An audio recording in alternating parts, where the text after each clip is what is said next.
بسم اللہ الرحمن الرحیم۔ السلام علیکم دوستو، اس دنیا میں ایک ایسی ہستی بھی ہے جس کو غائبانہ طور پر سب لوگ جانتے ہیں۔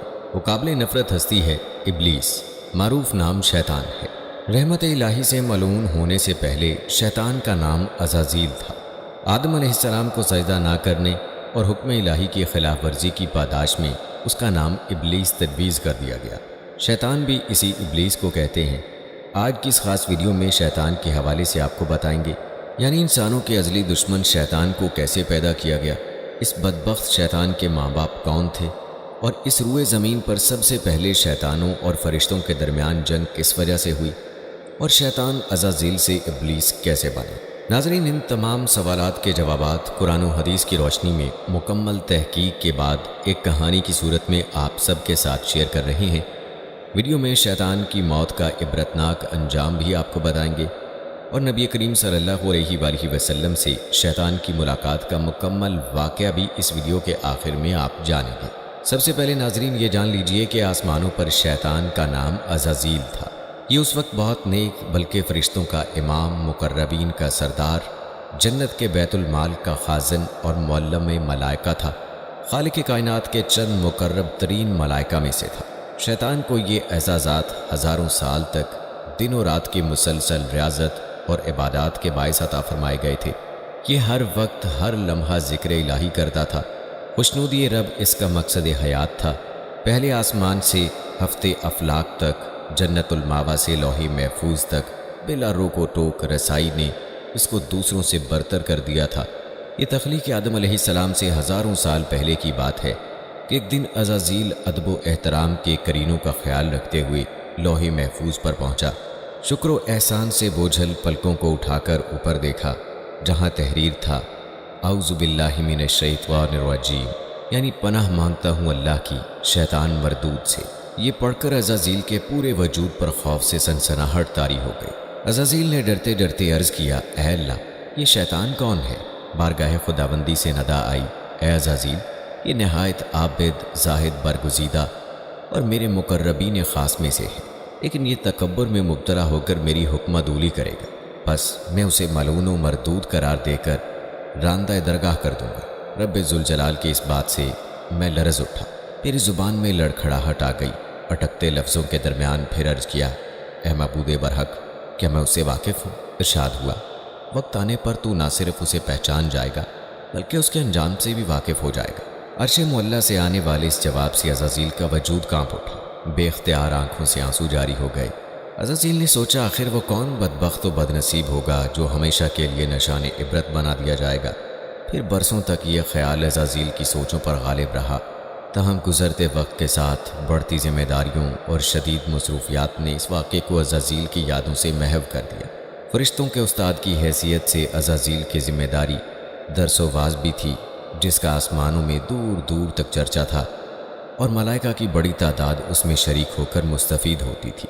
جب عزازیل اپنی ان محافل میں حضرت جبرائیل علیہ السلام، حضرت میکائیل علیہ السلام، حضرت اسرائیل علیہ السلام اور حضرت اسرافیل علیہ السلام جیسے مقرب فرشتوں کو دیکھتا تو اپنی برتری کی ایک لہر اس کے سراپے میں سرور کی کیفیت پیدا کرتی ہوئی گزر جاتی۔ شاید اسی کا نام تکبر ہو۔ بہرحال بیتے سالوں کے ساتھ عزازیل کے درجات مزید بلند ہوتے چلے گئے۔ اب عزازیل کی حیثیت بادشاہ افلاک کی سی تھی۔ اتنے بڑے مرتبے کے بعد عزازیل میں عاجزی و انکساری پیدا ہونی چاہیے تھی، لیکن معاملہ اس کے برعکس ہوا۔ شیطان عزازیل کہتا ہے کہ مجھے یوں محسوس ہوتا کہ جیسے میرے اندر سے ایک آواز مجھے کہتی ہے، اے عزازیل، تو ان سب میں افضل ہے۔ مجھے اچھی طرح یاد ہے ایک دو بار مجھے حضرت جبرائیل علیہ السلام اور حضرت میکائیل علیہ السلام نے سمجھانے کی کوشش بھی کی تھی، لیکن جب عقل پر غرور اور تکبر کے بادل چھا جائیں، آنکھوں پر رونیت کا پردہ پڑ جائے، کان واضح نصیحت سننے سے قاصر ہوں، تو پھر تباہی و بربادی مقدر بن جاتی ہے۔ ذلت و رسوائی کا طوق ہمیشہ کے لیے گلے کی زینت بن جاتا ہے، اور پھر ایک بدقسمت دن یہی سب کچھ میرے ساتھ بھی ہوا۔ رب ذوالجلال نے میری ہزارہ سالوں کی عبادتیں میرے منہ پر دے ماری۔ منہ میں جتا اسے ملائکہ تھا، اب ملعون و مردود بن چکا تھا۔ مجھے حضرت انسان کا کھلا دشمن قرار دے کر لعنت اللہ علی شیاطینہم کے لقب سے نواز دیا گیا۔ اب میں شر کی طاغوتی قوت میں تبدیل ہو کر بدی اور برائی کی سب سے بڑی علامت بن چکا تھا۔ قرآن پاک میں 88 بار شیطان اور 11 بار ابلیس کے نام سے میرا ذکر کر کے انسانوں کو مجھ سے دور رہنے اور میرے شر سے بچنے کا حکم دیا گیا۔ باری تعالیٰ نے 1,24,000 پیغمبروں کو دنیا میں مبعوث فرما کر قوموں کو میرے مکر و فریب سے بچنے کی تلقین فرمائی۔ ناظرین، زمین پر جانے سے پہلے شیطان نے اللہ سے 4 چیزوں کی اجازت طلب کی۔ نمبر 1، تا قیامت موت سے مہلت۔ نمبر 2، اہل زمین کو بہکانے کی قوت۔ نمبر 3، حیت تبدیل کرنے کی صلاحیت۔ نمبر 4، اولاد کثیر اور ان کی طویل عمریں۔ اللہ تعالیٰ نے فرمایا، جا تجھے اجازت ہے، لیکن میرے نیک بندے تیرے فریب میں نہیں آئیں گے، اور جس نے تیرا ساتھ دیا میں تجھ سے اور ان سب سے جہنم کو بھر دوں گا۔ اب میرا کام آسان ہو گیا تھا۔ کھنکھناتی سڑی مٹی سے پیدا کیا گیا یہ حضرت انسان جو اشرف المخلوقات ہے، مسجود ملائکہ، احسن تقویم اور اپنے اوصاف و کمالات پر نازاں ہے، لیکن میں نفس کے پجاری اس انسان کے رگ و پے سے اچھی طرح واقف ہوں۔ گو کہ مجھے اس بات کا اختیار نہیں کہ میں ان کے اجسام پر قابض ہو کر ان سے بالجبر بدی کے کام کرواؤں، چنانچہ میں ان کی اندرونی جبلت یعنی نفس امارہ کو اپنی وسوسہ اندازیوں اور دسیسہ کاریوں کے چنگل میں پھنسا کر برائیوں پر آمادہ کرتا ہوں۔ ان میں سے جو صاحب ایمان ہیں وہ تو تعوذ اور استغفار پڑھ کر مجھے بھاگ جانے پر مجبور کر دیتے ہیں، لیکن لالچی فطرت کے حامل اکثریت میرے دام فریب میں مبتلا ہو کر اندھا دھند میرے پیچھے چلنے لگتے ہیں۔ پھر یہ خود ہی شرک کو تعلیم، کفر و فسق کو عبادت، نافرمانی کو حاضر جوابی اور بدتمیزی کو بہادری، موسیقی کو روح کی غذا، رقص کو جسم کی شاعری، عریانیت و فحاشی کو جدت پسندی، مذہبی اقدام کو فرسودہ، دینی روایات کو قدامت پسندی قرار دے کر شرم و حیا کی چادر کو تار تار کر دیتے ہیں۔ ناظرین، حضرت آدم علیہ السلام کے دنیا میں آنے سے قبل کرۂ ارض اور آسمان پر 2 قسم کی مخلوقات رہتی تھیں، ایک نوری اور دوسری ناری۔ نوری مخلوق نور سے پیدا کیے گئے فرشتے ہیں جو آسمان میں رہ کر دن رات عبادت الہی میں مصروف رہتے ہیں۔ ان کے یہاں عورتیں ہوتی ہیں اور نہ ہی ان کی نسل چلتی ہے۔ ناری مخلوق جنات ہیں جو آگ سے پیدا کیے گئے، یہ زمین پر رہتے ہیں۔ ان کے یہاں عورتیں بھی ہوتی ہیں اور ان کی نسل بھی خوب پھیلتی ہے۔ جنات میں شر کا مادہ بھی بہت زیادہ ہوتا ہے۔ اکثر لوگ شیطان کو بھی فرشتہ سمجھتے ہیں، لیکن شیطان جنات کی نسل سے ہے اور آگ کے بھڑکتے شعلے سے پیدا کیا گیا ہے۔ جس طرح انسانوں میں حضرت آدم علیہ السلام کو ابو البشر کہا جاتا ہے، اسی طرح شیطان کے جد امجد تار انوس کو ابو الجن کے نام سے یاد کیا جاتا تھا۔ کچھ مورخین نے ان کا نام مارج بھی لکھا ہے۔ ایک روایت میں آتا ہے کہ شیطان کہتا ہے کہ یہ میرے پیدا ہونے سے 1.5 لاکھ سال پہلے کا واقعہ ہے۔ میرے والد کا نام چلیپا اور ابو الغوی ان کی کنیت تھی۔ میرے باپ کا چہرہ ببر شیر جیسا تھا، وہ بڑا بارو، بہادر، قوی اور نڈر جن تھا۔ میرا باپ اپنی قوم کا سردار تھا۔ قوم اجنا کا ہر جن میرے باپ کی دہشت سے خوف کھاتا تھا، اسی لیے اس کی قوم اسے شاشین کے نام سے یاد کرتی تھی، جس کے معنی ہے دل دہلا دینے والا۔ میری ماں کا نام تبلیس تھا، وہ بھی میرے باپ کی طرح طاقتور، بہادر اور نڈر تھی۔ جنوں کی اکثریت سرکش، شرپسند، فسادی اور جنگ و جدل کی دلدادہ ہے، جبکہ نیک اور پرامن جنوں کی تعداد آٹے میں نمک کے برابر ہے۔ میرے باپ نے اپنے قبیلے کے لیے بہت جنگیں لڑیں، اور ایک وقت وہ آیا کہ جب تمام قبائل میرے باپ کی زیر نگیں ہو گئے، اور یہی وہ وقت تھا کہ جب ہماری قوم غرور و تکبر میں مبتلا ہو کر سرکشی پر اتر آئی، یہاں تک کہ ان کے جھگڑوں، فسادات اور خون خرابے سے زمین سرخ ہو گئی۔ لہٰذا اللہ تعالیٰ نے اس فساد کے قلع کما کے لیے آسمانوں سے فرشتوں کی فوج بھیجی۔ زمین پر میری قوم اور فرشتوں کے درمیان ایک خوفناک جنگ ہوئی، جس کے نتیجے میں میرے والدین سمیت زیادہ تر شرپسند جن مارے گئے۔ کچھ سمندر پار دور دراز جزائر میں جا چھپے، جبکہ نیک جنہوں نے غاروں میں پناہ لے لی۔ اس وقت میں کم سن تھا اور اس تباہی پر ایک میدان میں کھڑا زارو قطار رو رہا تھا۔ میرے ارد گرد جنات کی لاشوں کے ڈھیر پڑے تھے۔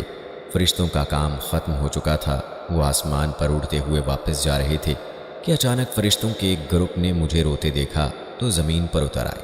میں نہایت حسین و جمیل تھا اور چہرے سے معصومیت بھی ٹپکتی تھی۔ انہیں مجھ پر ترس آ گیا، لہٰذا ان رحم دل فرشتوں نے حضرت جبرائیل علیہ السلام کے ذریعے اللہ تعالیٰ سے مجھے ساتھ لے جانے کی اجازت طلب کی، اور پھر اللہ کی رضا سے مجھے گود میں لے کر پہلے آسمان پر اتر گئے۔ وہاں میری تعلیم و تربیت کا بہترین بندوبست کر دیا گیا۔ میں بہت ذہین تھا اور محنتی بھی، اپنا تمام تر وقت عبادت و ریاضت میں گزارتا تھا۔ اپنے اتالیق فرشتوں سمیت سب سے بہت کم بات کرتا، اکیلا ہی آسمان کی سیر کو نکل جاتا، اور گھنٹوں قدرت الہی کے راز ہائے سربستہ کو جاننے کی ناکام کوششوں میں اپنا سر کھپاتا۔ وقت تیزی سے گزر رہا تھا۔ میرے سرد رویے نے مجھے فرشتوں میں مغرور مشہور کر دیا تھا، لیکن مجھے اس کی فکر نہیں تھی۔ میرا ہدف تو اللہ کا سب سے مقرب اور عبادت گزار بننا تھا، جس کے لیے میں دن رات ریاضت و عبادت میں مصروف رہتا تھا۔ یہاں تک کہ ایک دن اللہ نے مجھے دوسرے آسمان پر فائز فرما دیا، اور پھر گزرتے وقت کے ساتھ اپنی علمیت اور قابلیت کی بنا پر مجھے اللہ کا قرب حاصل ہوتا چلا گیا۔ پہلے آسمان پر مجھے عابد کہا جاتا تھا، دوسرے پر زاہد، تیسرے پر عارف، چوتھے پر ولی، پانچویں پر تقی، چھٹے پر خازن، اور ساتویں آسمان پر مجھے عزازیل کے نام سے پکارا جاتا۔ حضرت کعب احبار رضی اللہ تعالیٰ عنہ میرے بارے میں بیان فرماتے ہیں کہ ابلیس 40,000 برس تک جنت کا خزانچی رہا، 80,000 برس تک ملائکہ کا ساتھی رہا، 20,000 برس تک ملائکہ کو واز سناتا رہا، 30,000 برس تک مقربین کا سردار رہا، 1,000 برس تک روحانین کی سرداری کے منصب پر فائز رہا، 14,000 برس تک عرش کا طواف کرتا رہا۔ لوح محفوظ پر اس کا نام ابلیس لکھا ہوا تھا، اور یہ اپنے انجام سے غافل اور خاتمے سے بے خبر تھا۔ ایک دن کا واقعہ ہے کہ میں ہفت افلاق کی سیر کرتا ہوا اوپر پہنچا تو مجھے پتہ چلا کہ اللہ تعالیٰ ایک نئی مخلوق پیدا فرما رہی ہے، جس کے لیے دنیا کے ہر کونے سے مٹی لائی گئی ہے۔ علامہ ابن کثیر رحمہ اللہ لکھتے ہیں کہ اللہ نے آدم علیہ السلام کے پتلے کو اپنے دست قدرت سے پیدا فرمایا، اور یہ بغیر روح کے 40 سال تک اسی طرح پڑا رہا۔ فرشتے جب اس کے پاس سے گزرتے تو گھبرا جاتے۔ ان میں سب سے زیادہ گھبرانے والا ابلیس تھا۔ یہ اس کے پاس سے گزرتا تو اسے مارتا، جس کی وجہ سے اس جسم سے ایسی آواز نکلتی جیسے کھنکھناتی مٹی کی ٹھیکری سے نکلتی ہے۔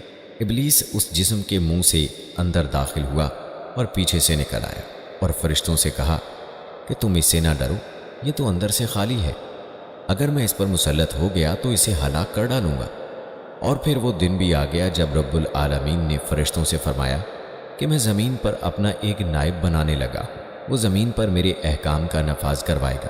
فرشتوں نے عرض کیا، اے پروردگار عالم، یہ زمین پر فساد برپا کرے گا اور یہ آپس میں خون ریزی کریں گے، جبکہ ہم تو دن رات آپ کی تسبیح کرتے رہتے ہیں اور آپ کی پاکی بیان کرتے رہتے ہیں۔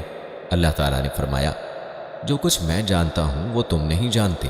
پھر اللہ تعالیٰ نے آدم علیہ السلام کو تمام چیزوں کے نام سکھا دیے اور انہیں فرشتوں کے سامنے پیش کرتے ہوئے فرمایا، اگر تم سچے ہو تو مجھے ان کے نام بتاؤ۔ انہوں نے کہا، تو پاک ہے، ہم تو اتنا ہی جانتے ہیں جتنا تو نے ہمیں بتایا ہے، بے شک تو بڑے علم و حکمت والا ہے۔ پھر اللہ نے فرمایا، اے آدم، ان چیزوں کے نام بتا دو۔ پھر جب آدم علیہ السلام نے انہیں نام بتا دیے تو فرمایا، کیا میں نے تمہیں نہیں کہا تھا کہ میں آسمانوں اور زمین کی چھپی ہوئی چیزیں جانتا ہوں، اور جو تم ظاہر کرتے ہو اور جو تم چھپاتے ہو اسے بھی جانتا ہوں؟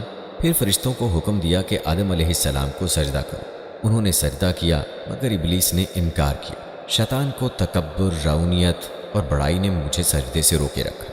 اللہ تعالیٰ نے فرمایا، تجھے سجدہ کرنے سے کس چیز نے منع کیا ہے جبکہ میں نے تجھے حکم دیا؟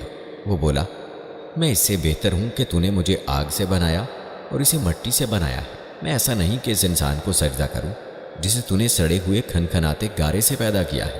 اللہ نے فرمایا، اب تو یہاں سے نکل جا، کیونکہ تو مردود ہو گیا ہے اور قیامت تک تجھ پر میری پھٹکار ہے۔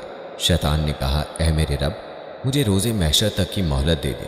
فرمایا، جا، میں نے تجھے متعین وقت کے دن تک مہلت دے دی۔ پھر شیطان نے کہا، مجھے تیری عزت کی قسم، میں ان سب کو یقیناً بہکاؤں گا، ان پر حملہ کروں گا، ان کے آگے سے بھی اور پیچھے سے بھی، ان کے دائیں جانب سے بھی اور بائیں جانب سے بھی، اور آپ ان میں سے اکثر کو شکر گزار نہیں پائیں گے۔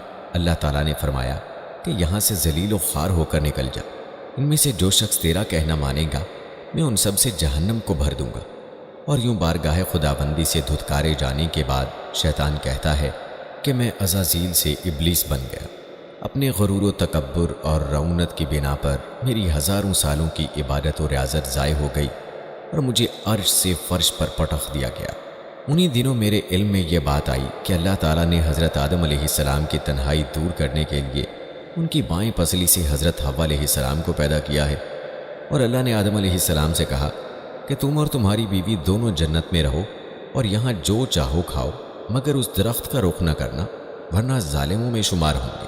اس کے باوجود کہ اللہ تعالیٰ نے انہیں آگاہ فرما دیا تھا کہ ابلیس ان کا دشمن ہے اور ایسا نہ ہو کہ وہ انہیں جنت سے نکلوا دے۔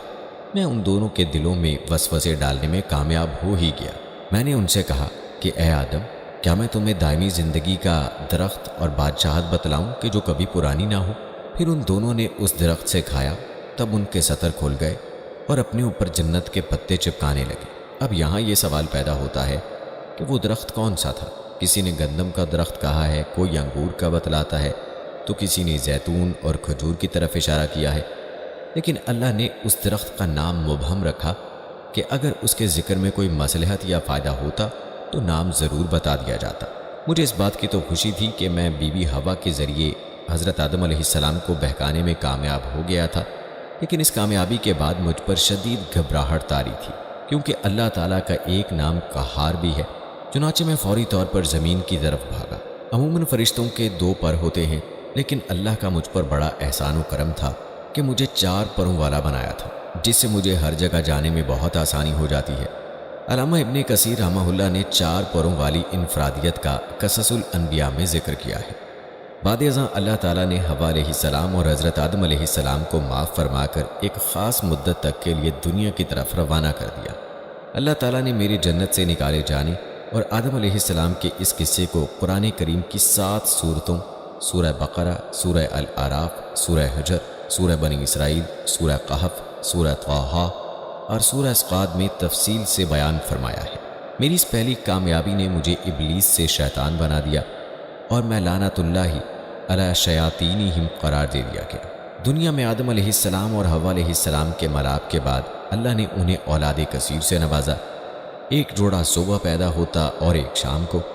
صبح والے جوڑے سے شام والے جوڑے کی شادی کر دی جاتی۔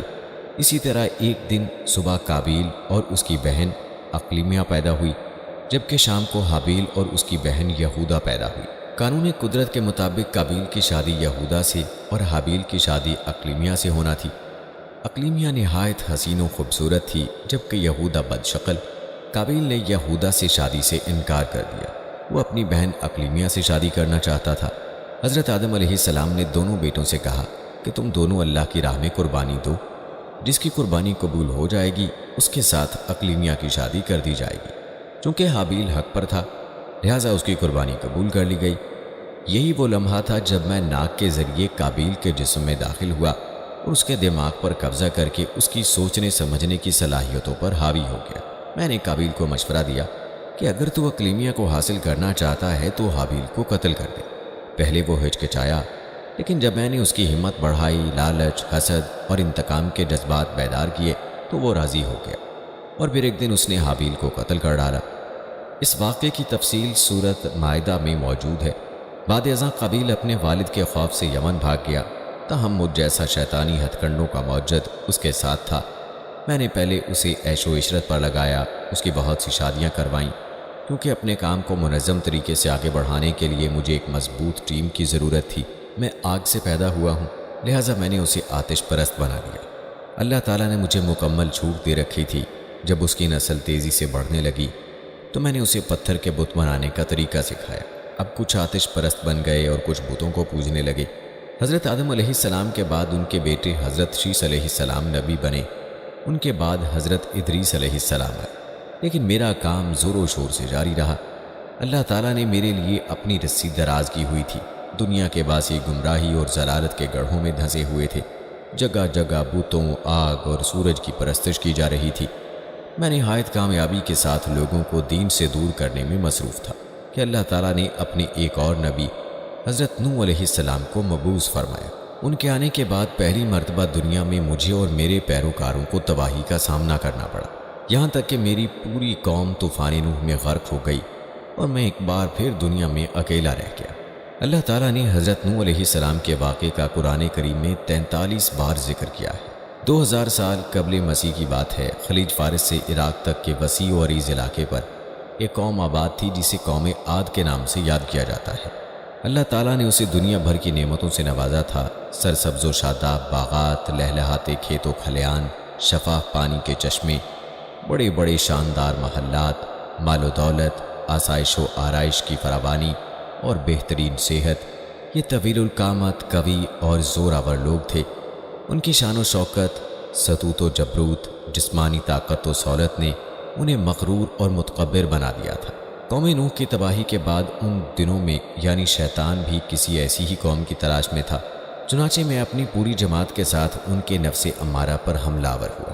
اپنی بدی کے ہتھیاروں کے ساتھ سب سے پہلے انہیں بت پرستی کی جانب راغب کیا۔ اللہ نے انہی میں سے اپنی ایک بندے حضرت ہود علیہ السلام کو نبی بنا کر مبعوث فرمایا، تاہم انہوں نے ان کی بات ماننے سے انکار کر دیا۔ مال و دولت، قوت و شہرت کے نشے میں سرشار قوم عاد باغی اور سرکش ہو چکی تھی۔ یہ لوگ بدی کی راہوں میں اس قدر آگے بڑھ چکے تھے کہ اب ان کی واپسی ناممکن تھی۔ اللہ تعالیٰ نے پہلے ان پر ہلکا عذاب نازل فرمایا، انہیں 3 سال کے لیے بارش سے محروم کر دیا۔ ان کے کھیت کھلیان اور باغات صحرا میں تبدیل ہو گئے، لیکن ان کی رونت نے انہیں حضرت ہود علیہ السلام کی بات نہ ماننے دی۔ پھر اللہ نے 8 دن اور 7 راتوں تک شدید قسم کی آندھی کا عذاب مسلط کر دیا۔ یہ آندھی اتنی خوفناک تھی کہ انسان و حیوان ہوا میں اڑتے آسمان تک جاتے اور پھر اوندے منہ زمین پر گر کر فنا ہو جاتے۔ یوں پوری قوم نیست و نابود ہو گئی۔ البتہ حضرت ہود علیہ السلام اور ان کے پیروکار محفوظ رہے۔ قرآن پاک کی 9 سورتوں میں قوم عاد کا ذکر ہوا ہے۔ اللہ تعالیٰ نے قوم سمود میں حضرت صالح علیہ السلام کو نبی بنا کر مبعوث فرمایا۔ اس قوم کے لوگ نہایت طاقتور، طویل القامت اور زبردست شان و شوکت کے مالک تھے۔ پتھروں کو تراش کر پہاڑوں کے درمیان خوبصورت نفیس مکان بنا کر رہا کرتے تھے۔ البتہ وہ سب میرے ہی پیروکار تھے۔ حضرت صالح علیہ السلام نے انہیں سمجھانے کی بہت کوشش کی، لیکن وہ مجھے چھوڑنے پر تیار نہ تھے۔ چنانچہ ایک نہایت زوردار، تیز اور بھیانک آواز کے ذریعے ان سب کو آنن فانن ہلاک کر دیا گیا۔ اس قوم کی بستیوں کے کھنڈرات اور آثار آج تک موجود ہیں، جنہیں اقوام متحدہ کے ادارے یونیسکو نے سعودی عرب کا پہلا عالمی ورثہ قرار دیا ہے۔ قرآن پاک میں حضرت صالح علیہ السلام کا نام 8 جگہ آیا ہے اور قوم سمود کا ذکر 9 سورتوں میں کیا گیا ہے۔ دنیا میں میری کامیابیوں کی فہرست میں ایک اور بڑی کامیابی کا احوال موجود ہے، اور وہ ہے حضرت ابراہیم علیہ السلام کے بھتیجے حضرت لوط علیہ السلام کی قوم کو فعل بد میں مبتلا کرنا۔ اس سے پہلے دنیا میں اغلام بازی کا کوئی تصور نہیں تھا۔ میں نے حضرت لوط علیہ السلام کی قوم کو نہ صرف بدکاری سکھائی، بلکہ انہیں اس کام اس قدر عادی بنا دیا کہ یہ لوگ اپنی عورتوں کو بھول بیٹھے۔ حضرت لوط علیہ السلام نے انہیں راہ راست پر لانے کی کوشش کی، لیکن میری شیطانی چالوں نے اس قوم کو بدترین فحاشی اور بدکاری کی دلدل میں غرق کر رکھا تھا۔ یہاں تک کہ ایک دن انہوں نے خود ہی فرمائش کر دی کہ اے لوط، اگر تم سچے ہو تو اپنے رب سے کہو کہ ہم پر عذاب نازل کر دے۔ یہ بدبخت لوگ اگر مجھ سے مشورہ کرتے تو میں انہیں کبھی عذاب مانگنے کا مشورہ نہ دیتا، کیونکہ مجھے علم تھا کہ رب ذوالجلال کی ذات کو چیلنج کرنے کے کیا نتائج بھگتنا پڑیں گے، اور پھر وہی ہوا جس کا مجھے ڈر تھا۔ ایک صبح میں نے دیکھا کہ حضرت جبرائیل علیہ السلام کے پروں نے پورے آسمان کو گھرا ہوا ہے، زمین پر رات کا سما ہے۔ پھر اچانک جبرائیل علیہ السلام نے اپنے ایک پر کی نوک سے اس بستی کو اکھیڑا اور اپنے بازو میں رکھ کر آسمان پر چڑھ گئے، حتیٰ کہ آسمان والوں نے ان کے کتوں کے بھونکنے اور مرغوں کے بولنے کی آوازیں سنی، اور پھر اس بستی کو الٹا کر زمین پر دے مارا۔ قوم لوط دنیا کی 5 حسین ترین بستیوں میں آباد تھی، جہاں انہیں ہر قسم کی نعمت میسر تھی اور یہ نہایت خوشحال زندگی بسر کرتے تھے۔ اللہ عز و جل نے ان کی خوبصورت بستیوں کو ایک انتہائی بدبودار اور سیاہ جھیل میں تبدیل کر دیا، جن کے پانی میں کوئی بھی جاندار زندہ نہیں رہ سکتا، اسی لیے اسے بحر مردار کہا جاتا ہے۔ قرآن پاک میں ارشاد ہے، ہم نے اسی بستی کو صریح عبرت کا نشان بنا دیا ان لوگوں کے لیے جو عقل رکھتے ہیں۔ قرآن پاک میں حضرت لوط علیہ السلام اور ان کی قوم کا 40 مقامات پر ذکر آیا ہے۔ راندہ درگاہ ہونے کے بعد زمین پر پہلی مرتبہ جس شخص سے مجھے خوف محسوس ہوا وہ حضرت ابراہیم علیہ السلام تھے۔ ان کے والد کو پتھر تراش کر بت بنانا میں نے ہی سکھایا تھا۔ میں نے ابراہیم علیہ السلام کو بھی اپنا ہم نوا بنانے کی جان توڑ کوششیں کی۔ کبھی سورج کو رب کے طور پر پیش کیا، کبھی چاند کو خدا ماننے کا خیال دل میں ڈالا، لیکن ہزار جتن کے باوجود وہ میرے قابو میں نہ آئے۔ ایک روز حضرت ابراہیم علیہ السلام اللہ کے حکم سے اپنی بیوی اور بیٹے کو صحرا میں چھوڑ آئے۔ میں دور بیٹھا منظر دیکھ رہا تھا کہ اچانک میں نے حضرت جبرائیل علیہ السلام کو بچے کے پاس دیکھا، اور دیکھتے ہی دیکھتے آب زمزم رواں ہو گیا۔ حضرت اسماعیل علیہ السلام ذبیح اللہ کی قربانی کا واقعہ تو سب کو یاد ہوگا۔ راستے میں 3 جگہ میں نے کوشش کی کہ باپ بیٹے کو ورغلا کر اس قربانی سے دور رکھوں، لیکن ناکام رہا۔ ابراہیم علیہ السلام کے بتوں کو توڑنے کا واقعہ یاد کرو۔ میں نے نمرود کو راضی کیا کہ اس جرم کی پاداش میں انہیں پوری قوم کے سامنے آگ کے شعلوں میں ڈال دو تاکہ آئندہ کوئی ایسی حرکت نہ کر سکے۔ میرے شاگردوں نے دنیا کا سب سے بڑا آگ کا الاؤ روشن کیا جس کی تپش میلوں دور تک محسوس ہوتی تھی، بلکہ میں نے ہی حضرت ابراہیم علیہ السلام کو آگ میں ڈالنے کے لیے منجنیق بنانے کا طریقہ بتایا، لیکن یہ وار بھی ناکام رہا اور نار نمرود گلے گلزار بن گئی۔ دنیا میں آنے کے بعد پہلی مرتبہ ناکامی و نامرادی میرے قدم چوم رہی تھی۔ میں دور، بہت دور سے دونوں باپ بیٹے کو اللہ کے گھر کی تعمیر میں مصروف دیکھ رہا تھا۔ دوسری طرف میرا مرید خاص نمرود اللہ کی پکڑ میں آ چکا تھا۔ ایک مچھر اس کی ناک میں گھسا اور برسوں عذاب الہی کا باعث بنا رہا۔ اس کے سر پر پڑنے والے جوتے اس کے آرام کا باعث بنتے، یہاں تک کہ اسی حالت میں اس کی موت واقع ہو گئی۔ 965 قبل مسیح کی بات ہے۔ اللہ تعالیٰ نے بنی اسرائیل میں ایک اور نبی مبعوث فرمایا جن کا نام حضرت داؤد علیہ السلام تھا۔ انہیں آسمانی کتاب زبور بھی عطا کی گئی۔ اللہ تعالیٰ نے انہیں خوبصورت دل نشین آواز اور سحر انگیز لہن عطا فرمایا تھا۔ وہ جب زبور کی تلاوت کرتے تو چرند پرند، درخت، پہاڑ، دریا، سمندر، جن و انس سب اللہ کی حمد و ثنا میں مصروف ہو جاتے۔ آج بھی لاہین داؤدی ایک ضرب المثل ہے۔ ان کے ہاتھ میں لوہا موم ہو جایا کرتا تھا۔ نیز اللہ تعالیٰ نے انہیں بادشاہت سے بھی نوازا تھا۔ جزائر عرب پر ان کی حکومت تھی۔ ان کی شریعت میں ہفتے کا دن صرف عبادت کے لیے مخصوص تھا اور اس دن مچھلی کے شکار سمیت تمام دنیاوی کام ممنوع تھے۔ میں نے یعنی شیطان نے اپنے رفقا کو حکم دیا اس قوم کو ہفتے کے دن کی عبادت سے غافل کر دو۔ چنانچہ میرے ماتحتوں نے ہفتے کے دن مچھلیوں کو کثیر تعداد میں ساحل کی جانب دھکیلا اور پھر لوگوں کو ان کے شکار کی جانب راغب کیا۔ وہ لوگ پہلے تو چھپ کر شکار کرتے رہے، لیکن پھر آہستہ آہستہ عبادت سے منہ موڑ کر ہفتے کو پورا دن شکار میں مصروف رہنے لگے۔ میں اپنی اس کامیابی پر بے حد خوش تھا کہ ایک دن اللہ تعالیٰ نے ان سب کی شکلیں مسخ کر دیں۔ جو جوان تھے وہ بندر بنا دیے گئے اور بوڑھے خنزیر۔ مسخ شدہ بندر اپنے رشتہ داروں دوستوں کو پہچانتے تھے اور ان کے قریب آ کر رویا کرتے تھے۔ صحیح مسلم میں حضرت عبداللہ بن مسعود رضی اللہ تعالیٰ عنہ کی روایت منقول ہے کہ بعض لوگوں نے اپنے زمانے کے بندروں اور خنزیروں کے بارے میں حضور اکرم صلی اللہ علیہ وآلہ وسلم سے دریافت کیا کہ کیا یہ وہی مسخ شدہ یہودی ہیں؟ تو آپ صلی اللہ علیہ وآلہ وسلم نے فرمایا، اللہ تعالیٰ جب کسی قوم میں مسخ صورت کا عذاب نازل کرتے ہیں تو ان کی نسل نہیں چلتی بلکہ چند روز میں ہلاک ہو جاتے ہیں۔ اور پھر فرمایا، بندر اور خنزیر دنیا میں پہلے سے موجود تھے اور آج بھی ہیں، مگر مسخ شدہ بندروں اور خنزیروں سے ان کا کوئی جوڑ نہیں۔ بہرحال ناظرین، شیطان کہتا ہے کہ اب میں تمہیں ایک ایسے نبی کے بارے میں بتانے لگا ہوں جس نے ہم شیاطین اور جنات کو غلام بنا کر رکھا۔ وہ حضرت داؤد علیہ السلام کے صاحبزادے حضرت سلیمان علیہ السلام تھے۔ قرآن کریم میں ارشاد باری تعالیٰ ہے، اور ہم نے داؤد کو سلیمان دیا۔ وہ حضرت داؤد علیہ السلام کے انتقال کے بعد نبوت اور سلطنت کے وارث ہوئے۔ اللہ نے حضرت داؤد علیہ السلام کے لیے پہاڑ، پتھر اور لوہے جیسی سخت اشیاء مسخر کر دی تھی، جبکہ ان کے صاحبزادے حضرت سلیمان علیہ السلام کے لیے ہوا اور جنات جیسی نظر نہ آنے والی چیزیں مسخر کر دی گئیں۔ انہیں بڑی بڑی عمارتیں بنانے کا شوق تھا، جس کے لیے شیاطین اور سرکش جنات کو زنجیروں سے باندھ کر رکھتے اور ان سے بھاری مشقت کے کام لیتے۔ چنانچہ دنیا کی تمام شیاطین اور جنات حضرت سلیمان علیہ السلام سے خوف کھاتے تھے۔ دراصل اللہ نے ان کے ذریعے یہ پیغام دیا کہ اس کے حکم سے دنیا کی ہر شے انسان کے تابع ہے۔ حضرت سلیمان علیہ السلام کی وفات کا وقت قریب آیا تو جنات بیت المقدس کی تعمیر میں مصروف تھے۔ آپ علیہ السلام حسب معمول شفاف شیشے سے بنی محراب یعنی عبادت گاہ میں داخل ہو کر اپنے عصا کے سہارے عبادت کے لیے کھڑے ہو گئے۔ ملک الموت نے اسی حالت میں ان کی روح قبض کر لی۔ جنات انہیں اپنے سامنے دیکھتے اور ان کے خوف کے سبب کام کرتے رہتے، یہاں تک کہ 1 سال کا عرصہ گزر گیا۔ بیت المقدس کی تعمیر مکمل ہو گئی تو ایک دن ان کا عصا گر گیا جسے دیمک چاٹ چکی تھی۔ تب جنات کو پتہ چلا کہ حضرت سلیمان علیہ السلام تو وفات پا چکے ہیں۔ ناظرین، حضرت موسیٰ علیہ السلام بھی ان پیغمبروں میں شامل ہیں جن کے دور میں شیاطین کو بہت زیادہ رسوائی اور ہزیمت کا سامنا کرنا پڑا۔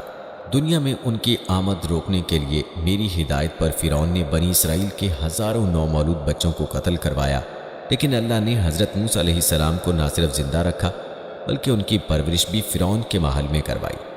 جہاں انہیں والدہ اور بہن کا قرب حاصل رہا۔ بنی اسرائیل وہ ناشکری قوم ہے جس پر ہر دور میں انعام و اکرام کی برسات ہوتی رہی ہے۔ اس کی اصلاح کے لیے سب سے زیادہ نبی مبعوث فرمائے گئے، لیکن شیاطین کی ہم نوا بن کر اللہ سے بغاوت اور نافرمانی کی مرتکب ہوتی رہی۔ عذاب مسلط ہونے پر اللہ سے معافیاں مانگتی، وعدے کرتی، اور جب عذاب ٹل جاتا تو سب کچھ بھول بھال کر دوبارہ شیطانی پگڈنڈیوں پر چل نکلتی۔ اللہ نے ان کی آنکھوں کے سامنے فرعون مصر کو پانی میں غرق کیا اور اس کا پورا ملک کسی قتل و قتال کے بغیر بنی اسرائیل کو عطا فرمایا، لیکن اس بدبخت قوم نے اللہ کے شکر کی بجائے میری اطاعت جاری رکھی۔ ان کی بڑھتی ہوئی سرکشی اور نافرمانیوں کی وجہ سے انہیں 40 سال تک وادی میں قید رکھا گیا، لیکن حضرت موسیٰ علیہ السلام اور حضرت ہارون علیہ السلام کی دعاؤں کے باعث اس قید کے دوران بھی فیض خداوندی جاری رہا۔ 12 قبائل کے لیے 12 چشمے جاری ہو گئے، روشنی کا مینار کھڑا کر دیا گیا، بادل کا ٹکڑا سایہ فگن ہو گیا، اور 40 سال تک آسمانوں سے من و سلوہ کا نزول بھی ہوتا رہا۔ مگر ان یہودیوں نے اس وقت مجھے حیران کر دیا جب انہوں نے موسیٰ علیہ السلام کہا کہ اے موسیٰ، یہ کیا ایک طرح کے کھانے آتے ہیں؟ اپنے رب سے کہو کہ ہمیں ککڑی، پیاز، مسور اور گیہوں دے۔ حضرت موسیٰ علیہ السلام کو جہاد کا حکم ملا تو اپنی قوم کے پاس گئے اور جہاد کی دعوت دی تو بولے اے موسیٰ، وہ تو زبردست قوم ہے، ہم ان سے نہیں لڑیں گے۔ اے موسیٰ، تم اور تمہارا رب جاؤ اور تم دونوں ان سے جا کر لڑو، ہم تو یہیں بیٹھے ہیں۔ ناظرین، اللہ تعالیٰ نے آزمائش، امتحان اور مصائب و آلام میں حضرت ایوب علیہ السلام کو صبر و شکر کا وہ بلند مقام عطا فرمایا کہ رہتی دنیا تک صبر ایوب ضرب المثل بن گیا۔ روایت میں ہے کہ ان کے صبر و شکر کا فرشتوں میں بڑا چرچا تھا۔ مجھے یعنی شیطان کو ان سے حسد ہوا تو میں نے بارگاہ خداوندی میں عرض کیا، بار الہ، اگر مجھے ان پر وقتی تسلط دے دے تو میں ان سے صبر و شکر چھڑوا دوں گا۔ اللہ کو حضرت ایوب علیہ السلام کی آزمائش مقصود تھی، چنانچہ یہ حق دے دیا گیا۔ حضرت ایوب علیہ السلام کی بادشاہت ختم ہوئی تو بولے اے اللہ، تو نے ہی عطا فرمائی، تو نے واپس لے لی، تیرا شکر ہے۔ 7 بیٹے 7 بیٹیاں تھیں، سب فوت ہو گئے۔ فرمایا تیری امانت تھی، تو نے لے لی۔ شدید بیماری میں مبتلا ہوئے تو عرض کیا کہ جسم و جان تیری ہی عطا کردہ ہے، تو جس حال میں رکھے تیرا شکر ہے۔ ایک دن میں طبیب کے بھیس میں ان کی اہلیہ کے پاس گیا اور کہا میرے پاس ان کی بیماری کا علاج ہے، مگر شرط یہ ہے کہ جب تندرست ہو جائیں تو یوں کہہ دیں کہ مجھے اس طبیب نے شفا دی ہے، بس یہی میرا معاوضہ ہے۔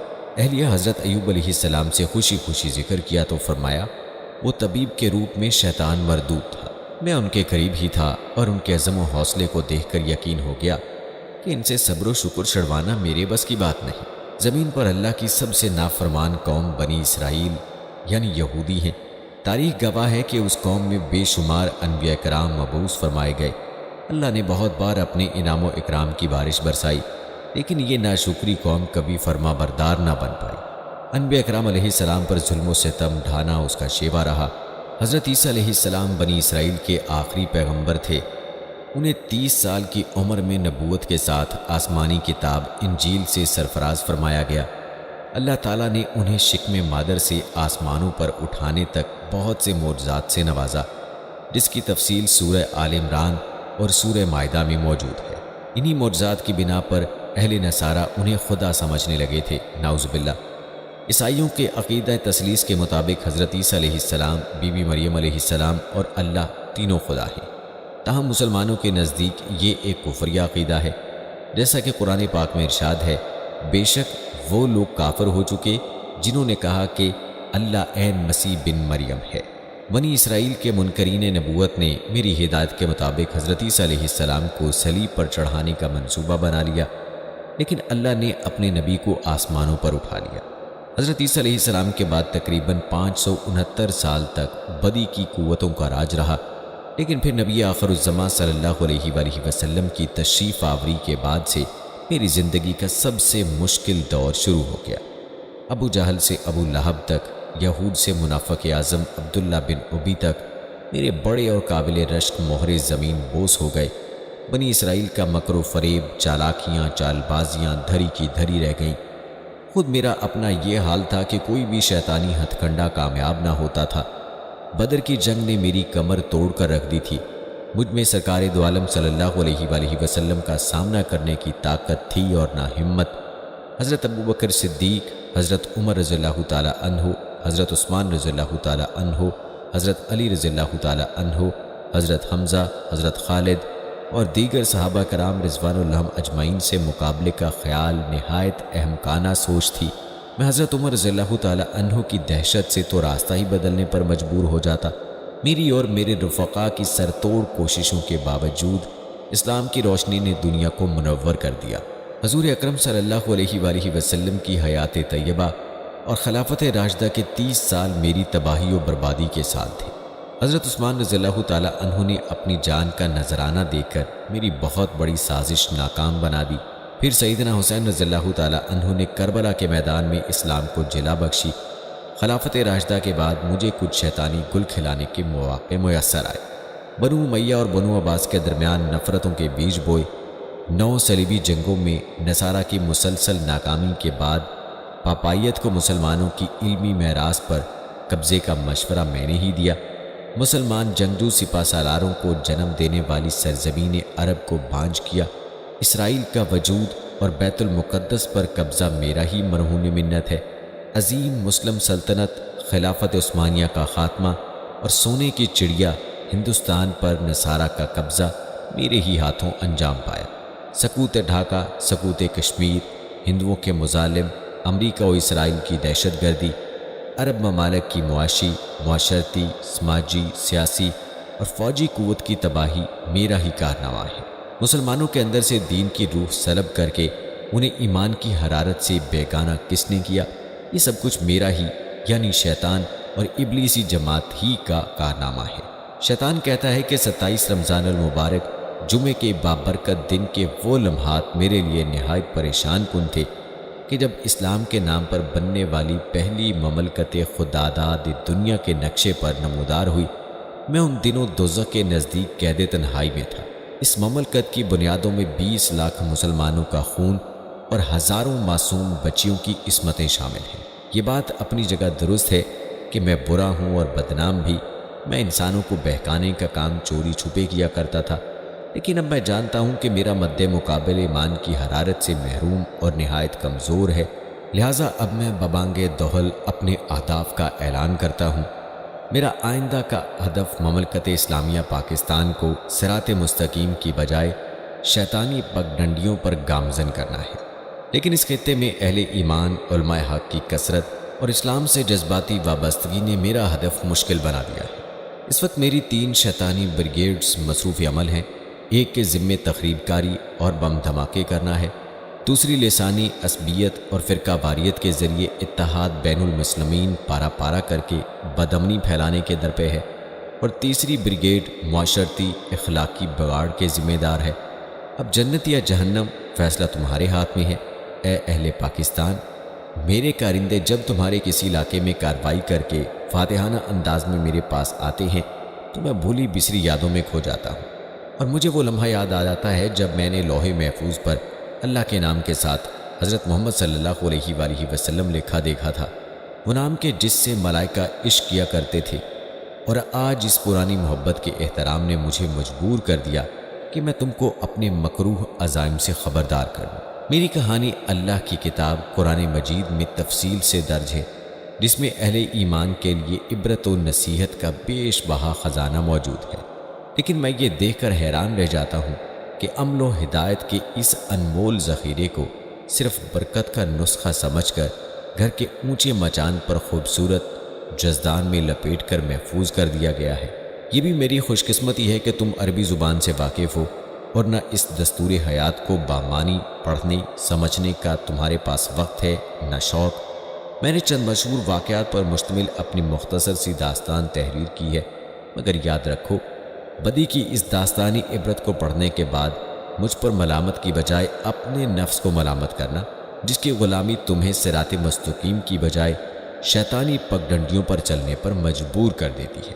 اب تمہارے پاس 2 راستے ہیں۔ پچھلی قوموں کی تباہی و بربادی سے سبق حاصل کرتے ہوئے گناہوں سے توبہ کرو، جھوٹ، منافقت، غیبت، حسد، ظلم و زیارتی، بدکاری کو اپنی زندگیوں سے نکال پھینکو، رزق حلال کماؤ اور حلال ہی کھاؤ، یوں اپنے نفس امارہ سے مجھے باہر نکال کر جنت کے حقدار بن جاؤ۔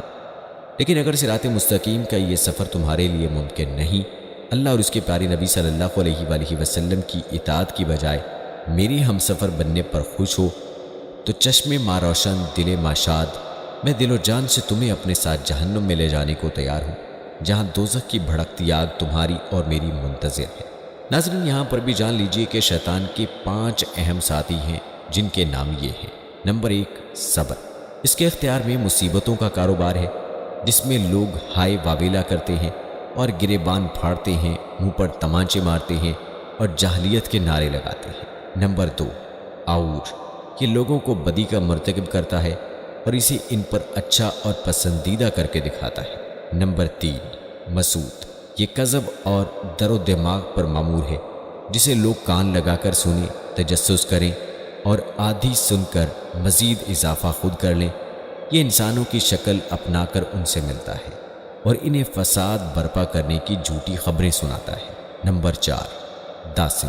یہ آدمی کے ساتھ گھر میں داخل ہوتا ہے اور گھر والوں کی عیب دکھاتا ہے اور ان پر غضبناک کرتا ہے۔ نمبر 5، زکنیور۔ یہ بازاروں کا مختار ہے، بازاروں میں آ کر یہ قسم قسم کی بدی اور بددیانتی کے جھنڈے گاڑتا ہے۔ غرض شیطان مردود نے کل مختار مالک سے دشمنی نبھائی اور یوں وہ مردود ٹھہرا۔ ناظرین، بچپن میں ایک عجیب و غریب سا سوال ذہن میں اٹھتا تھا کہ یہ جو شیطان ہے، یہ اگر بارگاہ خداوندی میں توبہ کر لے تو اللہ تعالیٰ کی ذات کیا اسے معاف نہ کر دے گی؟ اگر معاف کر دے تو یہ تمام برائیاں ختم ہو جائیں گی۔ ظاہر ہے بچپن تھا، کسی سے جھجک کے باعث پوچھنا بھی نہیں، تھوڑا ہوش سنبھالا تو اس کے متعلق جانا کہ یہ کون ہے، اس کی اصلیت کیا تھی، اب کیا ہے اور کیوں اس کی توبہ قبول نہیں ہو سکتی۔ شیطان یعنی ابلیس اس کا اصل نام ہے، عزازیل۔ بچپن کا وہ سوال کہ کیا صرف سجدہ نہ کرنے کی وجہ سے شیطان کو دھتکارا گیا؟ کیا اسے توبہ کا موقع نہیں ملا؟ جب اللہ تعالیٰ نے تمام فرشتوں کو حکم دیا کہ آدم علیہ السلام کو سجدہ کرو، تمام فرشتے فوراً سجدے میں گر جاتے ہیں سوائے ابلیس کے۔ اللہ تعالیٰ کی ذات اگر چاہتی تو اس وقت اس کو اپنی بارگاہ سے خارج کر سکتی تھی، لیکن ایسا نہیں ہوا۔ اسے توبہ کا موقع دیا گیا، پوچھا گیا کہ اے عزازیل، تو نے سجدہ کیوں نہیں کیا؟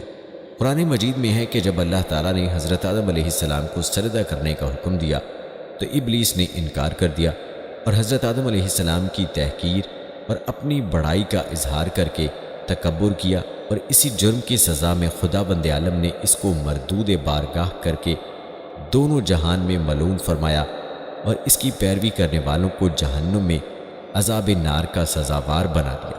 اللہ نے فرمایا، کس چیز نے تجھے روکا کہ تو نے سجدہ نہ کیا جب میں نے تجھے حکم دیا تھا؟ بولا، میں اس سے بہتر ہوں، تو نے مجھے آگ سے بنایا اور اسے مٹی سے بنایا۔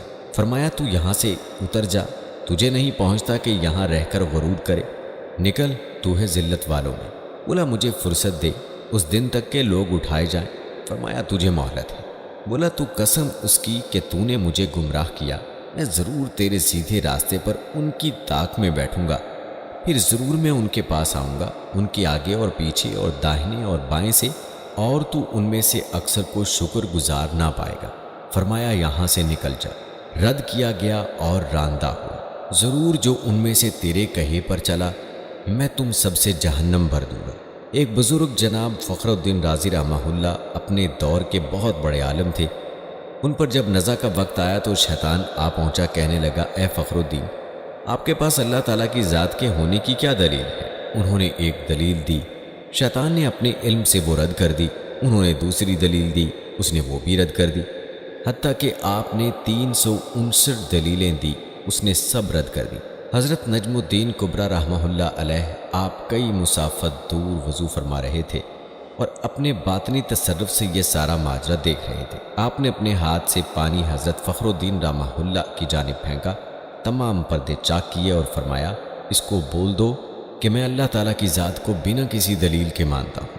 یہاں شیطان نے ایک اور حملہ کیا، کہنے لگا، اے فخر الدین، آج تمہیں تمہاری فضیلت نے بچا لیا۔ آپ نے جواب دیا، نہیں، مجھے میرے وسیلے نے بچا لیا۔ کتنا خطرناک کھیل کھیلتا ہے نزع کے موقع پر بھی۔ اس بات کے درپے ہوتا ہے کہ بندہ مومن کو بھٹکا دو۔ وہ آج تک اپنا کیا ہوا عہد نبھا رہا ہے اور ہم کیا ہم اپنا عہد نبھا رہے ہیں؟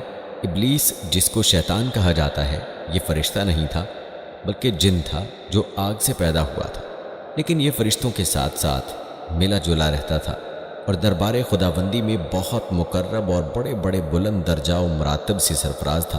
حضرت کعب احبار رضی اللہ تعالیٰ عنہ کا فرمان ہے کہ ابلیس 40,000 برس تک جنت کا خزانچی رہا اور 80,000 برس تک ملائکہ کا ساتھی رہا اور 20,000 برس تک ملائکہ کو باز سناتا رہا اور 30,000 برس تک مقربین کا سردار رہا اور 1,000 برس تک روحانیین کی سرداری کے منصب پر رہا اور 14,000 برس تک عرش کا طواف کرتا رہا، اور پہلے آسمان میں ان کا نام عابد اور دوسرے آسمان میں زاہد اور تیسرے آسمان میں عارف اور چوتھے آسمان میں ولی اور پانچویں آسمان میں تقی اور چھٹے آسمان میں خازن اور ساتویں آسمان میں عزازیل تھا، اور لوح محفوظ میں اس کا نام ابلیس لکھا ہوا تھا، اور یہ اپنے انجام سے غافل اور خاتمے سے بے خبر تھا۔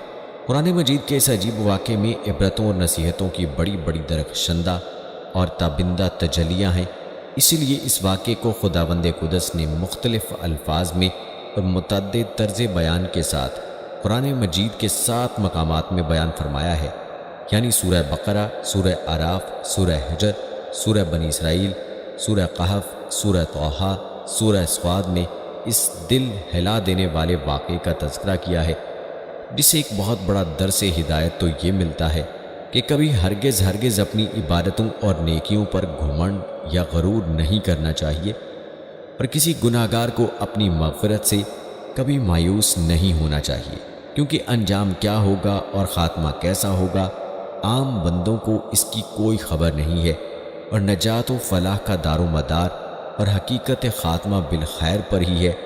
بڑے سے بڑا عابد اگر اس کا خاتمہ بالخیر نہ ہوا تو وہ جہنمی ہوگا، اور بڑے سے بڑا گناہ گار اگر اس کا خاتمہ بالخیر ہو گیا تو وہ جنتی ہوگا۔ دیکھ لو ابلیس کتنا بڑا عبادت گزار اور کس قدر مقرب بارگاہ تھا، اور کیسے کیسے مراتب و درجات کے شرف سے سرفراز تھا، مگر انجام کیا ہوا کہ اس کی ساری عبادتیں غارت و اکارت ہو گئیں، اور وہ دونوں جہان میں ملعون ہو کر عذاب جہنم کا حقدار بن گیا، کیونکہ اس کو اپنی عبادتوں اور بلندی درجات پر غرور اور تکبر ہو گیا تھا، مگر وہ اپنے انجام اور خاتمے سے بالکل بے خبر تھا۔ حدیث میں ہے کہ ایک بندہ اہل جہنم کے اعمال کرتا رہتا ہے حالانکہ وہ جنتی ہوتا ہے، اور ایک بندہ اہل جنت کے عمل کرتا رہتا ہے حالانکہ وہ جہنمی ہوتا ہے، یعنی عمل کا اعتبار خاتموں پر ہے۔ خداوند کریم ہر مسلمان کو خاتمہ بالخیر کی سعادت نصیب فرمائے اور بری انجام اور برے خاتمے سے محفوظ رکھے۔ اس سے یہ بھی معلوم ہوا کہ عالم ہو یا جاہل، متقی ہو یا گناہ گار، ہر آدمی کو زندگی بھر شیطان کے وسوسوں سے ہوشیار اور اس کے فریبوں سے بچتے رہنا چاہیے، کیونکہ شیطان نے قسم کھا کر خدا کے حضور میں اعلان کر دیا ہے کہ میں آگے پیچھے اور دائیں بائیں سے وسوسہ ڈال کر تیرے بندوں کو صراط مستقیم سے بہکاتا رہوں اور بہت سے بندوں کو خدا کا شکر گزار ہونے سے روک دوں گا۔ شیطان نے آگے پیچھے اور دائیں بائیں 4 جانبوں سے انسانوں پر حملہ آور ہونے اور وسوسہ ڈالنے کا اعلان کیا ہے۔ اس سے معلوم ہوا کہ اوپر اور نیچے ان دونوں جانبوں سے شیطان انسانوں پر کبھی حملہ آور نہیں ہوگا، اور نہ اوپر اور نیچے کی جانب سے کوئی وسوسہ ڈال سکے گا۔ لہٰذا اگر کوئی انسان اپنے اوپر یا نیچے کی طرف سے کوئی روشنی یا کوئی بھی حیرت انگیز و تعجب خیز چیز دیکھے تو اسے سمجھ لینا چاہیے کہ یہ شیطانی کرتب یا ابلیس کا وسوسہ نہیں ہے، بلکہ اس کو خیر سمجھ کر اس کے جانب متوجہ ہو اور خداوند قدس کی طرف سے خیر اور بھلائی کی امید رکھے۔ یہاں حضرت جنید بغدادی کا شیطان سے ملاقات کا ایک واقعہ سن لیجیے۔ حضرت جنید بغدادی رحمہ اللہ فرماتے ہیں کہ میرے دل میں ایک بار یہ خواہش پیدا ہوئی کہ میں ابلیس لائن کو دیکھوں، اور انہوں نے ایک دن اللہ سے دعا بھی کر دی کہ اے اللہ کبھی شیطان سے ملاقات کرا دے تاکہ اسے ایک سوال کر سکوں۔ حضرت جنید بغدادی رحمہ اللہ فرماتے ہیں کہ اس کے بعد ایک روز میں نماز کے بعد مسجد کے دروازے پر کھڑا تھا کہ ایک بوڑھا شخص آیا جو دور سے ہی میری طرف دیکھ رہا تھا، اور جب میں نے اس کو دیکھا تو اپنے دل میں وحشت کا اثر محسوس کیا۔ جب وہ میرے نزدیک آ گیا تو میں نے پوچھا اے بوڑھے تو کون ہے کہ میری نظر اثر وحشت سے تجھے دیکھنے کا تاب نہیں لاتی، اور تیری نحوست کی ہیبت کو میرا دل برداشت نہیں کرتا۔ وہ بوڑھا کہنے لگا کہ میں وہی ہوں جس کو دیکھنے کی تیرے دل میں خواہش تھی۔ حضرت جنید بغدادی رحمہ اللہ فرماتے ہیں کہ میں سمجھ گیا کہ یہ شیطان ہے، اس کا جواب سن کر میں نے اس سے پوچھا کہ جب اللہ تعالیٰ نے تجھے حضرت آدم علیہ السلام کو سجدہ کرنے کا حکم دیا تو وہ کون سی چیز تھی جس نے تجھے حضرت سیدنا آدم علیہ السلام کو سجدہ کرنے سے باز رکھا؟ کیا اللہ کی عظمت کو نہیں جانتا تھا؟ تجھے اللہ کی معرفت حاصل تھی، اللہ کی عظمتوں اور جلالتوں سے تو واقف تھا۔ اس قدر اللہ کی قربت رکھنے کے باوجود جب اللہ نے تجھے حکم دیا کہ آدم علیہ السلام کو سجدہ کر تو آخر کیوں سجدہ نہیں کیا؟ اس پر شیطان کہنے لگا، اے جنید، تمہارے جیسا توحید پرست آدمی اور یہ مشرکانہ سوال، تمہارا یہ خیال ہے کہ میں غیر اللہ کو سجدہ کر لیتا؟ آدم تو غیر خدا تھے، کیسے میں غیر اللہ کو سجدہ کر لیتا؟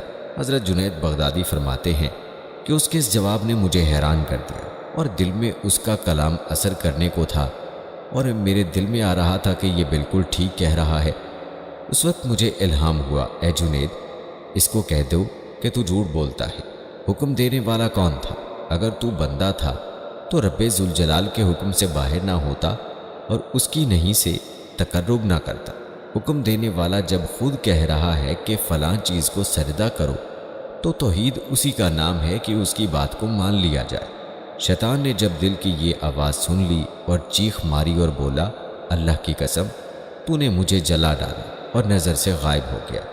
حضرت جنید بغدادی رحمہ اللہ علیہ کہتے ہیں کہ الہام ہونے کے بعد میرا ایمان برقرار ہوا اور نہ تو مجھے ایسا معلوم ہوا کہ میرے ایمان میں تزلزل پیدا ہو گیا ہے۔ یہ ہے شیطان کی مکاری اور عیاری، نہ ولیوں کو چھوڑا، نہ غوث و قطب و ابدال کو چھوڑا، نہ انبیاء کرام کو چھوڑا۔ غور کرو کہ شیطان باتوں اور چیزوں کو کس طرح مزین کرتا ہے اور گمراہ کرنے کی کوشش کرتا ہے، اس کا ذرا اندازہ اس واقعے سے آپ کر لیجئے۔ اس لیے کبھی بھی شیطان سے بے فکر نہیں ہونا چاہیے۔ شیطان کی عیاری اور مکاری سے بسا اوقات انسان بے ایمان بھی ہو جاتا ہے، لیکن اسے خبر نہیں رہتی کہ میں بے ایمان ہو گیا ہوں۔ شیطان کفر کو مزین کر دیتا ہے، اللہ کا ساتھ اس پر مکمل ایمان اور اللہ کا رحم ہی شیطان کے شر سے بچا سکتا ہے۔ اللہ تعالیٰ نے فرمایا ہے، تحقیق جو لوگ خدا سے ڈرتے ہیں جب شیطان ان کو مس کرتا ہے تو وہ خدا کو یاد کرتے ہیں تو وہ صاحب بصارت بن جاتے ہیں۔ اس آیت سے یہ بات معلوم ہوتی ہے کہ شیطان کا دفع ذکر الہی سے ہو جاتا ہے۔ حضور سرور عالم صلی اللہ علیہ وآلہ وسلم نے حضرت ابو ہریرہ رضی اللہ تعالی عنہ سے فرمایا تھا کہ رات کو بستر پر لیٹتے وقت آیت الکرسی پڑھ لیا کرو، شیطان تمہارے قریب پھٹک نہ سکے گا، خدا تعالیٰ کی طرف سے ایک محافظ فرشتہ مقرر کر دیا جائے گا۔ حضرت عبداللہ بن مسعود رضی اللہ تعالی عنہ فرماتے ہیں کہ ایک شخص کو راستے میں جن ملا، اس نے کہا کہ آؤ ہم سے کشتی لڑو، اگر تو نے مجھے پچھاڑ دیا تو میں تجھے ایک ایسی بات بتاؤں گا جس کے اثر سے شیطان تیرے قریب نہ آ سکے گا۔ ہماری دونوں کی کشتی ہوئی، میں نے اسے پچھاڑ دیا تو اس جن نے مجھے بتایا کہ گھر میں داخل ہوتے وقت آیت الکرسی پڑھا کرو۔ جب کوئی شخص آیت الکرسی پڑھتا ہے، شیطان اس طرح بھاگتا ہے جیسے گدھا سرپٹ دوڑا جا رہا ہو اور اس کو گوز بھی نکل رہے ہیں۔ ناظرین، یہاں پر شیطان کی موت کا عبرتناک انجام بھی سن لیجیے۔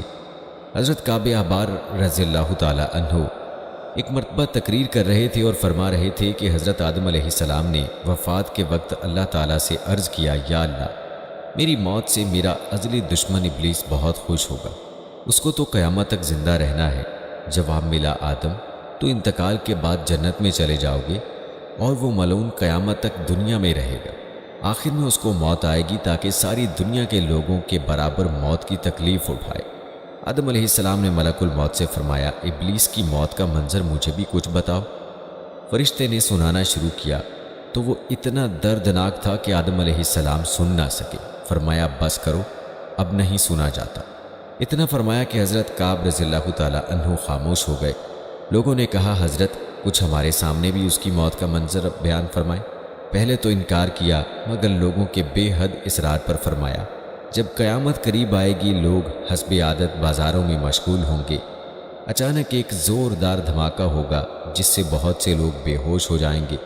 اللہ تعالیٰ ملک الموت سے فرمائیں گے، میں نے سب سے زیادہ تمہارے مددگار و معاون بنائے اور تم کو ان سب کے برابر قوت دی، میرے غصے اور غضب کا لباس پہن کر جاؤ اور ابلیس ملعون کی روح قبض کرو اور اس کے ساتھ تمام انسانوں اور جنوں سے زیادہ سختی کرنا۔ اور مالک کے داروغہ جہنم سے کہو کہ جہنم کے دروازے کھول دے۔ ملک الموت غیظ و غضب میں بھرے بہت سے فرشتوں کے ساتھ دنیا میں اس طرح آئیں گے کہ آسمان و زمین والے دیکھ لیں تو خوف کے مارے پگھل جائیں۔ ابلیس کے پاس پہنچ کر بہت زور سے ڈانٹ پلائیں گے، جس سے ابلیس بری طرح دھاڑے مار مار کر چیخے گا۔ اگر دنیا والے اس کی آواز سن لیں تو بے ہوش ہو جائیں۔ ملک الموت ابلیس سے کہیں گے، خبیث، تو نے بہت طویل عمر پائی ہے اور بے شمار انسانوں کو گمراہ کیا جو تیرے ساتھ جہنم میں جائیں گے۔ آج ان سب کے برابر تجھے موت کا مزہ چکھاؤں گا۔ تیری مہلت اور ڈھیل کا وقت ختم ہو چکا، اب تو موت سے بھاگ نہیں سکتا۔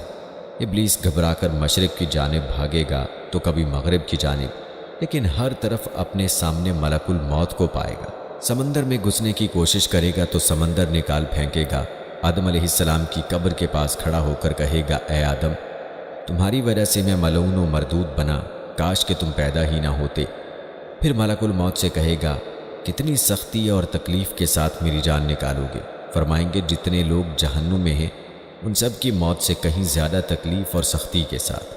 یہ سن کر تڑپنے لگے گا اور چیختا چلاتا ادھر ادھر بھاگے گا، اور جہاں موت آنی ہے وہاں گر جائے گا، اور جگہ آگ کے انگارے کی طرح سرخ ہوگی، اور وہاں جہنم کی سنڈاسیاں لگی ہوئی ہوں گی۔ ان سنڈاسیوں سے تڑپا تڑپا کر اس کی جان نکالی جائے گی۔ آدم علیہ السلام و حوا علیہ السلام سے کہا جائے گا، ذرا اپنے دشمن کو دیکھو کس طرح ذلت کے ساتھ مر رہا ہے۔ وہ دیکھ کر خوش ہوں گے اور کہیں گے، یا اللہ، تو نے ہم پر اپنی نعمت مکمل فرما دی۔ ناظرین، یہاں پر نبی کریم صلی اللہ علیہ وآلہ وسلم سے شیطان کی ملاقات کا مکمل واقعہ بھی سن لیجئے۔ انس بن مالک رضی اللہ تعالی عنہ بیان فرماتے ہیں کہ ایک روز ہم حضور اکرم صلی اللہ علیہ وآلہ وسلم کے ہمراہ مکہ مکرمہ کے جنگلات کی طرف نکلے۔ ہم تہامہ پہاڑوں کے ایک پہاڑ پر بیٹھے تھے کہ ایک بوڑھا شخص نمودار ہوا جو اپنی لاٹھی کے سہارے چل رہا تھا۔ اس نے حضور اکرم صلی اللہ علیہ وآلہ وسلم کو سلام کیا اور آپ نے سلام کا جواب دیا اور فرمایا، یہ بوڑھا اپنی چال اور آواز سے جن معلوم ہوتا ہے۔ پھر آپ صلی اللہ علیہ وآلہ وسلم نے اس سے دریافت کیا، تو کون ہے؟ اس نے عرض کیا، حضور صلی اللہ علیہ وآلہ وسلم، میں جن ہوں، میرا نام حامہ بن حیم بن العقیس بن الابلیس ہے۔ حضور اکرم صلی اللہ علیہ وآلہ وسلم نے فرمایا کہ میں تیرے اور شیطان کے درمیان صرف 2 پشتوں کا فاصلہ دیکھ رہا ہوں، تیری عمر کتنی ہے؟ اس نے کہا، یا رسول اللہ صلی اللہ علیہ وآلہ وسلم، جتنی عمر دنیا کی ہے اتنی ہی میری عمر ہے، یا اس سے کچھ کم۔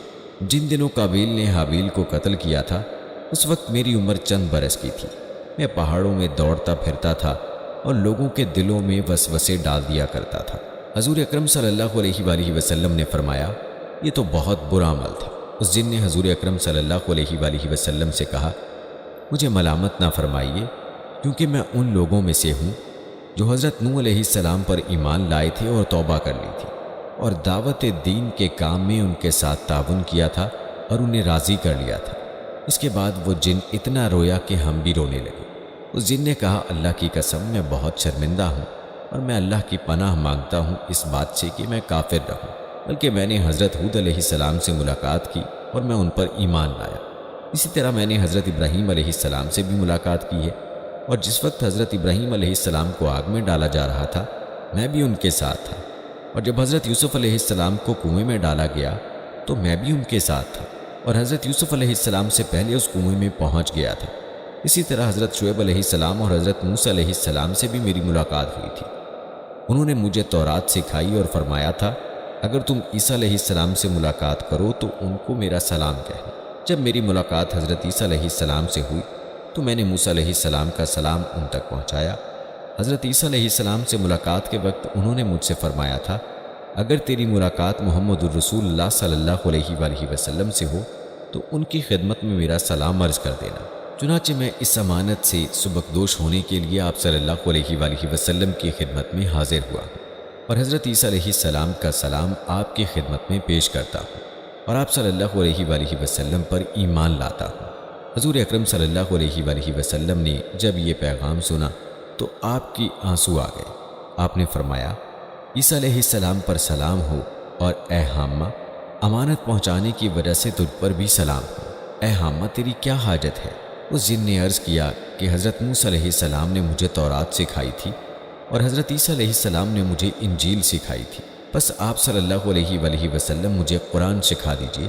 چنانچہ حضور اکرم صلی اللہ علیہ وآلہ وسلم نے اس جن کو قرآن مجید کی تعلیم فرمائی اور اس کو سورہ واقعہ، سورہ مرسلات، سورہ عما یتساءلون، سورۃ اذا الشمس کورت، معوذتین اور قل هو اللہ احد سکھلائیں اور فرمایا کہ اے حامہ، جس وقت تمہیں کوئی حاجت ہو پھر میرے پاس آ جانا اور ہم سے ملاقات نہ چھوڑنا۔ ایک روایت میں ہے کہ حضور اکرم صلی اللہ علیہ وآلہ وسلم نے اس جن کو صرف 10 صورتیں سکھائی تھیں۔ حضور اکرم صلی اللہ علیہ وآلہ وسلم اس دنیا سے پردہ فرما گئے، لیکن اس واقعے کے بعد حامہ کے بارے میں کچھ بھی نہیں فرمایا۔ خدا جانے حامہ اب بھی زندہ ہے یا مر گیا۔ ناظرین کرام، سیدنا عبداللہ بن مسعود رضی اللہ تعالی عنہ سے روایت ہے، رسول اللہ صلی اللہ علیہ وآلہ وسلم نے فرمایا، تم میں سے کوئی نہیں مگر اس کے ساتھ ایک شیطان اس کا ساتھی نزدیک رہنے والا مقرر کیا گیا ہے۔ لوگوں نے عرض کیا کہ آپ صلی اللہ علیہ وآلہ وسلم کے ساتھ بھی یا رسول اللہ صلی اللہ علیہ وآلہ وسلم شیطان ہے؟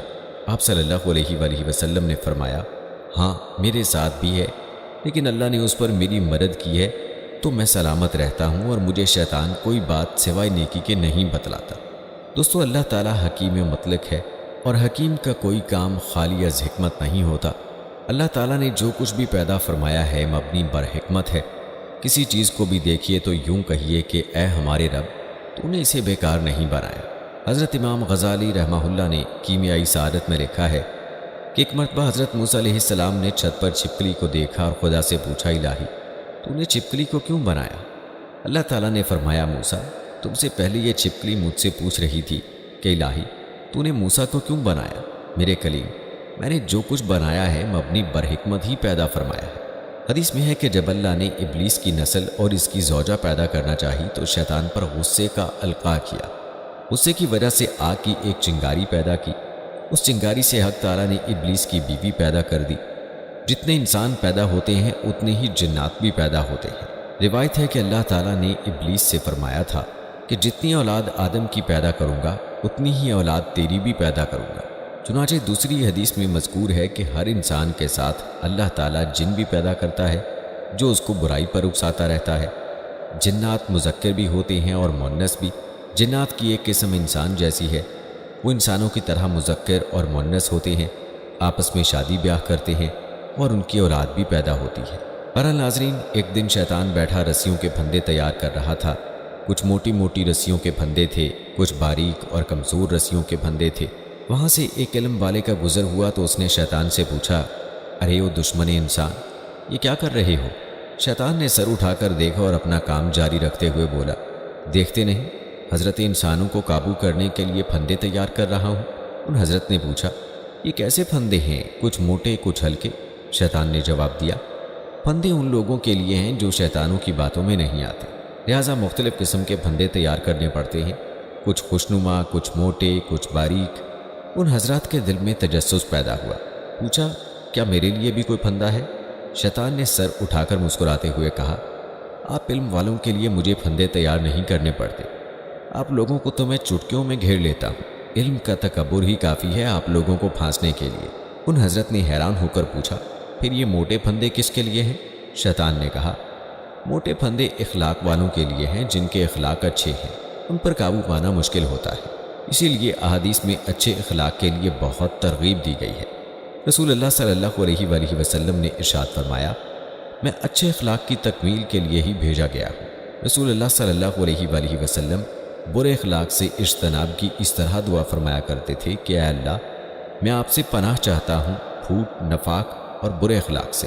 یقیناً صرف اچھا اخلاق وہ گھر ہے جو ہمیں نہ صرف مسائل سے محفوظ رکھتا ہے بلکہ بہت سے مسائل کا حل بھی دیتا ہے۔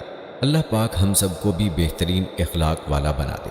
شیطان کے پیار کو پیار سمجھ کر اسے زندگی میں داخل نہ کریں، بلکہ ہر وقت استغفار کرتے ہوئے اللہ تعالیٰ کی پناہ میں آنے کی ہر انسان کو کوشش کرنی چاہیے۔ شیطان سے بچنے کی سب سے بڑی پناہ اللہ تعالیٰ ہی ہے۔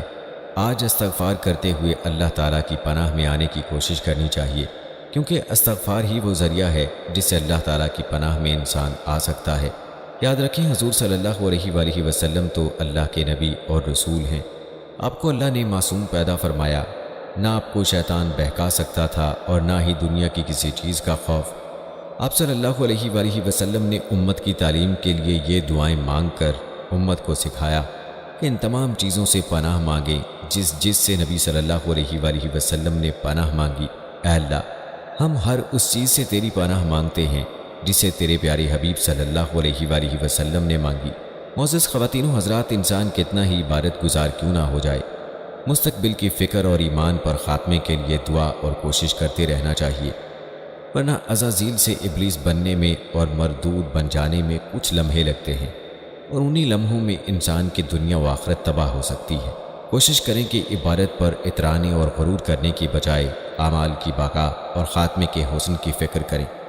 روایات میں آتا ہے کہ جب قرب قیامت دوسرا سور پھونکا جائے گا تو اس وقت اللہ تبارک و تعالی شیطان کو دردناک موت عطا فرمائے گا، اور اس کے بعد شیطان مردود کو ہمیشہ ہمیشہ کے لیے جہنم میں داخل کر دیا جائے گا۔ دعا ہے کہ اللہ تعالی ہمیں اسلام پر زندہ رکھے اور ایمان پر اپنی خوشنودی والی موت عطا فرمائے اور اپنے مقرب بندوں میں شامل فرمائے، اور اللہ تعالی ہم سب کو نفس اور شیطان کے ہتھ کنڈوں سے محفوظ رکھے اور ہم پر اپنا رحم و کرم فرمائے۔ آمین یا رب العالمین۔